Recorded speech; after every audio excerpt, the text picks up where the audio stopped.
welcome to the Artisan Studio. And I'm so excited to be here again to bring you into my studio and to just talk.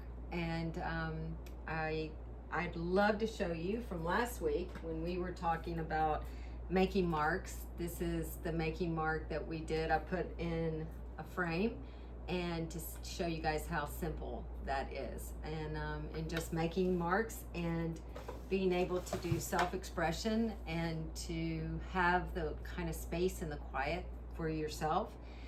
And today I'm going to give you some tips. I guess I would call them master moment tips. And this is from studying from all artists, anywhere from books, Google, YouTube. I research constantly, and I have learned some amazing tricks along the way to make painting a little easier, a little bit more smoother. Sometimes when we come into the studio, we're just a little overwhelmed. My space looks a little overwhelmed at the moment, and I cleaned it up. So anyway, here we are. When we begin, after making our marks and starting to do our doodling and warming up, it's time to get our paints down. And I use TV trays. Again, many of the tips that I have learned have come from amazing people. Nicholas Wilton from the CBP class, please Google him. He is a wealth of information, and his classes are too. But this is a tip that I learned from his class, and literally it will keep your paints wet for a while. One of the things about especially acrylic, not oil, but acrylic paint, acrylic dries within minutes. Sometimes it is so difficult to get it off of the palette, and then you have this big dried clump of paint. So I want to show you a trick, and this is literally something that is so easily done. You can do it with paper towel, or these are called shop towels, which are amazing because not only are they wonderful in using this trick, but they also can be useful in your paintings. And in your paintings, and we'll go over that in a couple of modules to come, but when you're painting, using tools other than just paintbrushes is very helpful. And this can be a tool. And let me just kind of show you right now on the painting. Once you paint it, you can actually roll it and get beautiful patterns on your canvas. But let's stick with the program. So this is my TV tray. You can get it on Amazon. Trays, any kind of tray will do. Anything that is of a surface like this that you can put paper towel on. Then I literally just pour my water, not fancy water, just water. Here we go. The next thing I'll do is get my palette paper. Now, you have a couple of options. You can do palette paper or tracing paper, which is either one's fine, but I'll show you a difference of them, which is this has a little sheen to it, and it's a little easier to do another tip. This paper I love, but it's a little thinner. It's almost like tissue paper. Love it, but I'm going to show you the difference. When you are done with your paints, it is, again, in painting, I try not to throw anything out, nothing. And this is the palette paper. This is the palette paper, and here was one of my palettes. And this is the tracing paper right here. That's, again, one of my palettes. Now, after 2 or 3, 4 days, these paints do finally end up drying out unless you keep putting water on them. So let me show you what you do.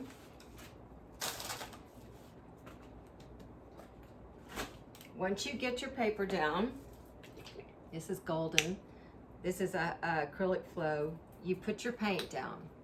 once you start working with your paint and say that you need it to go to lunch or you're done for the day, you literally just take this, put it over your other tray, and you leave.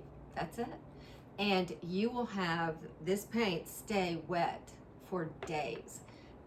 It is the most incredible tip that I could have learned from Nicholas Wilton in the CVB class.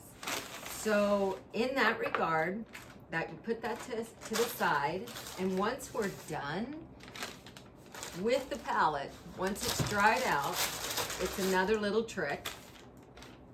And I love this trick because you can do collages with this. And I keep these in bins. I have so many of them in bins, and they're all kind of color coordinated and into my palette. But this is the tracing paper. And what I do is I literally tear it off, and I will then collage it. I mean, it's just so much fun. And with this paper, which is the palette paper, the difference is I can peel. I mean, acrylic is basically glue. I can peel it off and put that on to my canvas. So the difference is this is paper and this is peeled off paper. It's called acrylic skin, this is. I cannot pull this off on the tracing paper, it just won't come off. So you have to really noodle with it to try to get the tracing paper not to show. This was just a fun little palette I had finished with, and I forgot to put more water into my tray. So I just left it, and then the next day I came and just peeled the whole thing off, and using a medium, and we'll talk about that at some point, using a medium or a glue, I just glued it down onto my canvas, onto my blank canvas. So once you do, oh, here it is. So it would be just like this. I painted the background and then I glued it down. So many clever things that you can do with just your palette paper. So that is one of the tricks and tips from the masters. And I want to give you one other, which is when you are painting, you will have your canvas, your board, whatever it is. And as you're painting, I want to give you yet another trick. Get another piece of board, a blank piece of board. And this is going to be a board that you put right next to you. Because as you paint, you're going to dip in, you're going to paint, and then you're going to take the paint off onto this board. The most incredible thing about this is that you think it looks like absolute garbage, which right now it's pretty ugly painting. But as you continue, the nicest things start evolving. Because as I am painting, I just kind of take all my paint off my brush so I can dip it into my water and do it again and whatnot. But then you get the most beautiful patterns on this piece of board that you really aren't given any kind of thought to. Once you look at that, it's amazing how some of these patterns will come back into your original painting. And I find it fascinating sometimes while I'm painting on what I think is the painting, I look over here and literally I switch and it becomes my painting. And then this becomes my discard board, or maybe just yet another board.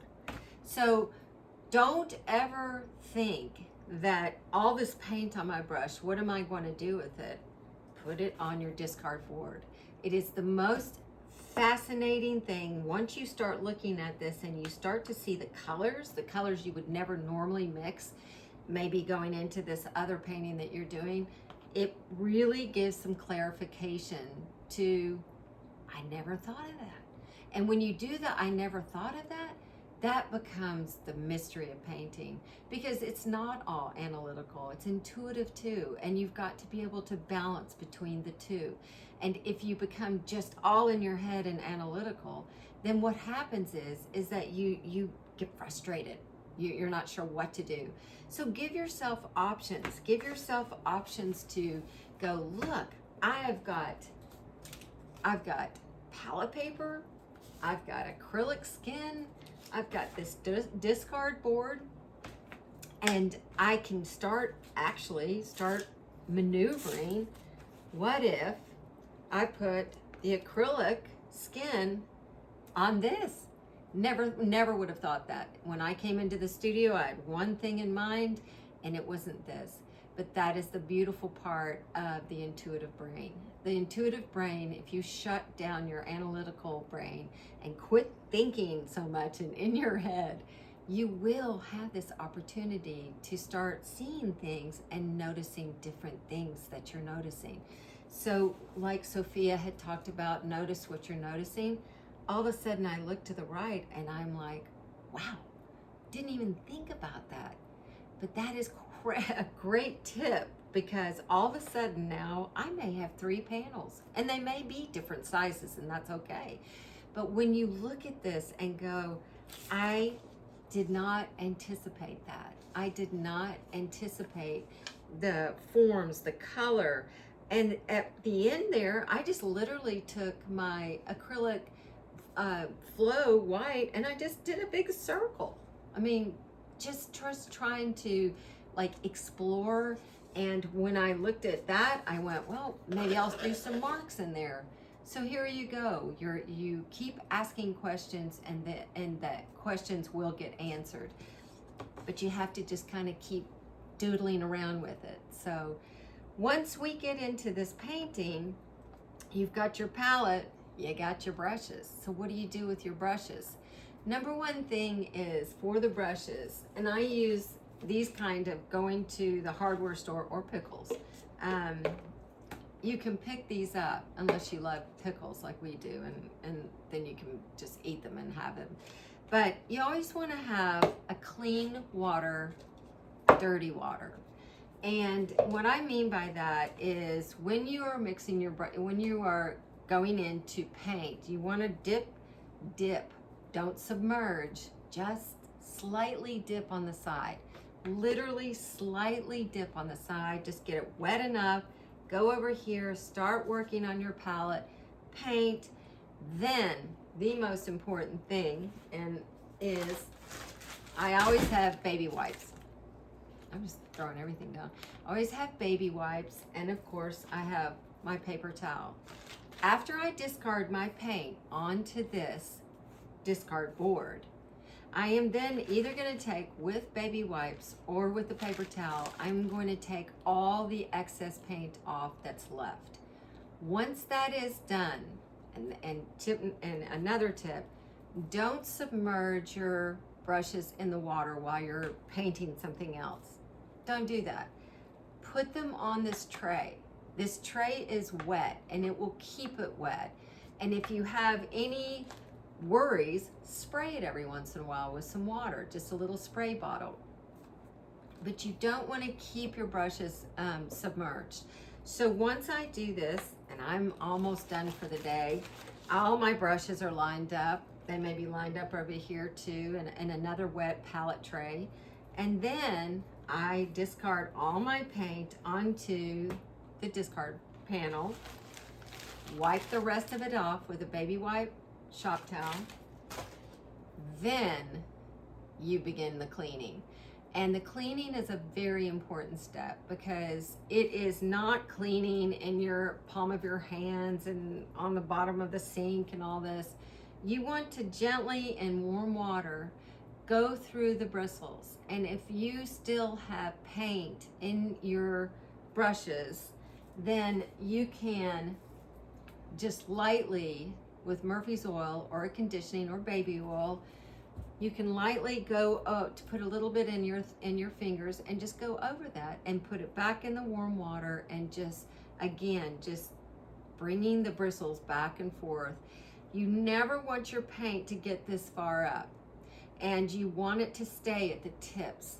So when you're done with that, you want to then lay it in a tray.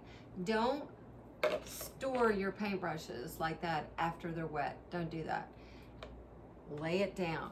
So then the next day, if you come in and your paintbrush is as hard as a rock, then that's when Murphy's oil comes in again.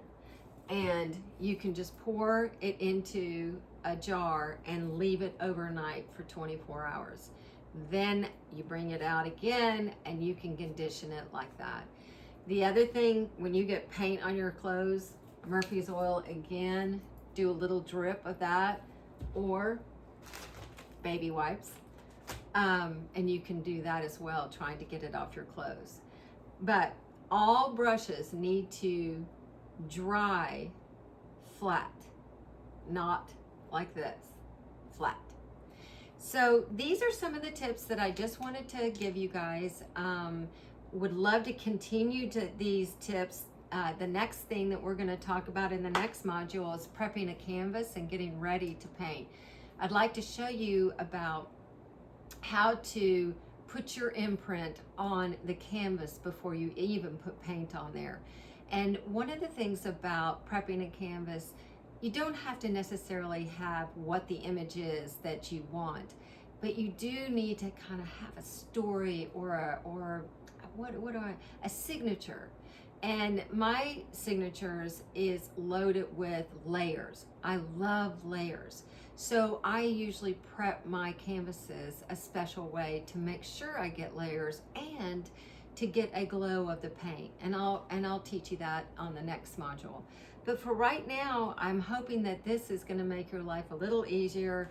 I know this will make your life a little easier. And how about shutting that analytical mind off and just get a little intuitive and have fun? And remember about the childlike play.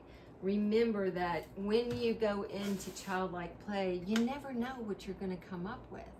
And you can have just these fabulous little gifts. Put them in a frame, give them as Christmas presents, birthday presents, whatever the occasion is.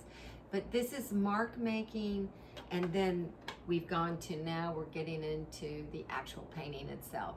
You have to do warm up. You can't just go onto the tennis court and just play a game without warming up. And last week module, warming up. This week module, getting ready. So I'll see you next time.